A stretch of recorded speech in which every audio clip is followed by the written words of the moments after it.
ব্রেকআপের 5 বছর পর মিলার কাছে ছেলেটার ফোন আসে। হ্যালো, কে বলছেন? জানতাম তুমি আমাকে চিনতে পারবে না। কে আপনি? তোমার সেই পাগল যে তোমাকে পাগলের মতো ভালোবাসতো। ও আপনি তো ফোন দিছেন কেন?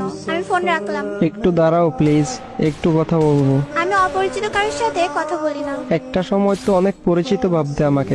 কালকে তোমার বিয়ে, তাই না? শুনেছেন যখন, তাহলে আবার বলছেন কেন? তোমার মুখ থেকে শুনতে চাই। ঠিকই শুনছেন, কালকে আমার বিয়ে। কি বলবেন বলেন। তোমার সাথে যেদিন শেষ কথা হয় সেদিন একটা কথা বলেছিলাম, মনে আছে? কি কথা? এটাও মনে নেই?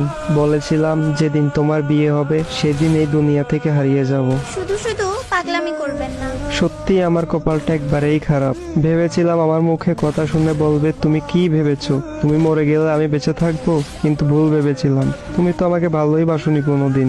জানো, আমি একবারে একা হয়ে গেছি, বাসা থেকে চলে এসেছি। আমি থাকলে নাকি সবার সমস্যা হয়। এমন ভাবে কথা বলছেন কেন? বিষ খেয়েছি তো, তাই এমন একটু কষ্ট হচ্ছে। সমস্যা নাই, একটু পরে নিশ্চুপ হয়ে যাব। কি কি কেন এমন করছো? জানো, আমার অনেক কষ্ট হচ্ছে। তুমি এখন কোথায় আছো? বলতে পারবো না, আর জেনেও কোনো লাভ নেই। আমাকে বাঁচাতে পারবে না। মৃত্যুর আগে একটু কথা বলবো তোমার সাথে, শুনবে? বলো কোথায় আছো? ওই এত কান্না করছো কেন? একটুও কান্না করবে না, জানো